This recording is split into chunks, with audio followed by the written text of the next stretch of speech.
Okay. Got it. Okay. Hi, everybody. Suzi Freeman here, President of NAWBO. I am very excited because it's my first conversation with one of our nominees, Male Ally of the Year for NAW'Bro, and it's Izzy Gonzalez. I'm very excited. SRP, Supplier Diversity, has nominated you, and they had amazing things to say. That you're very humble, you participate in all of these organizations, and the amount of work you do to uplift and support women business owners, they really felt from the gamut of people they know that you were top notch. And coming from them is amazing. And the conversation you and I just had pre-recording is fantastic. Love your backstory. I think everybody should get an opportunity to hear it. It's amazing. But Izzy is here. He is with IEG Consulting, and I would love to hear a little about your business and all of these really cool things you do with NAWBOPhx and you got the Hispanic Chamber. Just tell us all the fun goods. Yeah, I've been consulting small business owners for about 30 plus years. Been very involved with the multicultural community here in town. Past chairman of the board of the Arizona Hispanic Chamber of Commerce. I was a past treasurer of the Greater Phoenix Black Chamber of Commerce. Now it's called Black Chamber of Arizona. I was there as their treasurer for about 5 years. Then I was in part of the Latin Chamber of Commerce in Las Vegas board. I was on the U.S. Hispanic Chamber consulting. Well, there was one on the board, but there was also an advisory council part that I was with them. And then also on the statewide California Asian Chamber of Commerce. And I got involved with all these organizations, so many of them. I could probably name you another 10, but we won't go into all those details. But I've been very involved. And what I like about the being involved with those organizations is that you get to really help small business owners. Yeah. And that's my love. I love to do that. I love helping small business owners with my consulting. I was in banking for 34 years. I was with Valley National Bank, the old Valley National Bank that became Bank One, that became Chase for Yeah. 25 years. And then I was also with US Bank as the multicultural market sales manager for Arizona, Nevada, and Sacramento. And like I said, I've been very involved with the multicultural community and just trying to help small business owners. The other thing I have also done was I also taught a class at Estrella Mountain Community College on how to start your business both in English and in Spanish. And Oh, the reason I love doing that was I got to sit down with business owners, some that had already started their business and some that were barely going to start their business, to get them to set it up properly. You know, get their LLC, get their EIN number, open the business account at the banks, and get it all done. Get the foundation done right. And so that was what some of the things that I've been doing. yeah, Helping I small loved business. how our conversation pre this was talking about that setup, right? And how people just think, oh, got myself a business, and they just instantly put funds in their business bank and they suddenly think it's theirs personally, and they'll spend it, not think about the future of the business and all of that. So I love that you counsel on that aspect of it, because I think that's very important for new business owners. I do have a question. What prompted you? So in here that you have been on, it's the NAWBOPhx West Certification Committee. Yes, What I forgot to mention prompted that one. you to do that? I was asked by Pam Williamson, who's the president of WeBeck West, if I would help them. I was working at the time at US Bank, and they needed a location to have their committee meeting for their certification. And it just so happened that that location where I was at, we had a conference room that was big enough to hold about 12 to 15, people. And so I helped them there. I would say about a year after that, or within the year, maybe even sooner than that, she asked me. She said, "You've been involved with so many organizations. Would you entertain coming to be on this committee?" And I said to Pam, "Pam, I'm not a woman." I said, "I'm not on a corporate." I said, "Why would you want us?" "It's because you get it," she says. "You know exactly what we need to take a business from here to here. And part of it is to get their certifications, to get them to grow." Yeah, So I love that's that. Yeah, I love that. And I also love how you told me that part of your company name, IEG, the E is for your wife. Right. I is for Izzy, and E is for Elisa. And then, of course, so, hey, we're a team. We're coming. We just had our 48th. So yes, It's yeah, amazing. I know. You can't understand why she would stay with me for 48 years. But anyway, No, with all of this and all the things we talked about, I can totally see that. That's amazing. What do you think your favorite part of this? Through your, if you could look through your like 35 years, is there any certain story that sticks out where you're like, this is why I do what I do? This is why I support yeah. small. Well, there's several. There's several out there, but I'm going to mention one that when I was teaching that class at Estremont Community College on how to start your business, both in English and in Spanish. In the English class, I would get maybe 10 to 15 students. In the Spanish class, I would get between 8 to 10, sometimes 12. This particular night, I was teaching the Spanish class, and I had 7 that had registered to be there. We get to the class, and only one person shows up. Okay. This person showed up, and she goes, are you canceling the class? I said, no, you're a student. I'm going to be giving the class. I said, I'm not going to stand up. I'm going to be sitting down in front of you, and where I'm going to be teaching you the class this way. And she goes, oh, great. And so at the end of the presentation, she goes, can you do me a favor? I said, yes. Can you come and check out my my business and tell me what you think? And I said, sure, I can do that. So I come to her business, and her name, by the way, is Julia Navarro. And I'll tell you her business name in just a second. But she says, come and just observe. I said, okay. So I went over and I sat down, and I was there for about an hour and a half, just watching, how she handled her business and all that. And at the end of it, she goes, so what'd you think? I said, great, actually pretty nice. She goes, no, no, no, tell me what you really think. I said, okay, you do taxes and immigration. I get the name that you have to, very first thing you've got to do, I said, is you have to change your name of your Oh, business, okay. because you do taxes in this street. You have a lot of non-speaking folks that read that sign and see it in Spanish. They're not going to stop to do their taxes with you because they think you only cater to the Spanish community. So we spent 3 hours changing her name to Amerimex Taxes because she wanted Mex in there for the Spanish folks not to feel left out. And she has grown her business. I helped her with that. And then I also helped her buy the building that she was in. I helped her buy another building in Buckeye that she was going to do you know, receptions and things like that. But then she found out that it was going to be too costly. So things happened really quick when she said, I'm going to sell it. That same week, I had another call from a gentleman saying, hey, do you know of a building in Buckeye that someone might be? I said, what are you going to be doing with it? A gym. I said, I got one for you. Sold it within 2 weeks. And that's unheard of. Okay. So then I've helped her. She now just bought the building right next to her. And she says, she says, can you help me with that? And I said, absolutely. I helped her that. I helped her get the construction company to help her get the stuff done. She goes, I'm going to put in cubicles. I said, do me a favor. Don't put cubicles, because let's do offices. I said, that way you can lease the office and it'll be private for somebody that might be able. She goes, I never thought about that. So now, and towards the end of the construction, she calls me, goes, hey, Izzy, you want to come see the progress? I said, sure. She goes, look at all this. This is so great. I said, yeah. She goes, see this office at the end? She goes, yeah, that's your office now.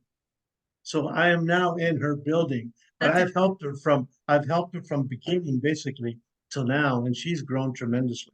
Her tax season, I mean, she's got bundles of people that come to do taxes with her. Her name is Julia Navarro, and then like I say, the business name is Amerimex Taxes. yeah. Super lady, she's doing great, and she's followed, some of the things that I told her that she needed to get done in order to get to the next levels. She's doing very good. I And love that's that. just one story of Yeah. many that I could tell you. Right. And people need to learn that, because you had mentioned mentors. You said that how being an immigrant coming, if you okay with me sharing that part that I Yes, heard, absolutely, absolutely. coming to America at 1 year old, and then all the work and the stuff you had to do, and just that, going through that. when you got to junior high was, if I'm understood the story right, junior high was your first stint of actually getting some true mentors that really Yes. got you through. Yeah. Yes. And I love that you take this business model in that consulting realm and you literally are just mentoring people through and working it through. And I know you said you kind of started it while you were still in banking and you do it late at night, like a lot of, these Yeah. scrappy entrepreneurs do. You work that career late, but can you tell if you had to encourage a younger version of you or your children or something as to why having a mentor and being a mentor is so important, how can you encourage people into seeking that out? Well, what I've done is because of my having the mentors along the way, I've actually gone to mentor at junior highs or high schools to let these young folks know that, hey, you need to get, your foundation set. I mean, if you already know that you're going to be a businessman down the road, start thinking about setting it up properly, Yeah. because the foundation is the biggest thing of your business. And like I mentioned to you earlier, with the pandemic, I got interviewed by Telemundo and Univision. They wanted to know what would be the things that, business owners need to do. And I said, well, everybody's, is using the word that you have to change your model, you have to change, what you're doing. And that's good. I said, but this should have been done before. One of the things that I've always tell people is, in business, you have your ups and downs. Mhm. And when you have your down here, like the example I gave you earlier was, I had a construction company that came to me. He got $100,000 project, and I told him, I said, how much is it going to cost you? He goes, 80,000. I said, so you're going to make 20 on it? He goes, yes. Do me a favor and add another 15 to 20% cost to that job and put that percentage in a savings account. So that way you have monies for your ups and downs. And that's what I told the viewers. If you haven't done that now, do it, because there will be other downs with her. That way you can tap into it. And the biggest difference between you tapping, and you can take money out of that savings, but remember, you got to pay it back. The difference between the savings account and getting it from a credit card is that you're not paying interest here, but you Oh, have to pay it back, so that way you have your ups and downs. So, yeah, the big savings. yeah. I love that. Did you have any other bigger mentors in latter years? I've had a lot of mentors, and they didn't consider themselves mentors to me. They just consider themselves giving me advice, if you will. And that's the thing you also have to be open about. You know, be open when someone's coming to you telling you about a little bit of advice. You may not like it, because what's he going to tell me that I already know? No, you know what I mean? But keep an open mind, Yeah. and take the things that you can use, and you can throw the others out, but always be listening. Always be like a magnet. Let yourself get that knowledge that they're giving you into you, and then you can utilize it in the future for your business. Yeah. Are your children entrepreneurial? No. No. Well, let me see. No, not really. I've got two of my children are they're both teachers. One is a special ed teacher Okay. at a junior high, and the other one is a theater teacher at a high school.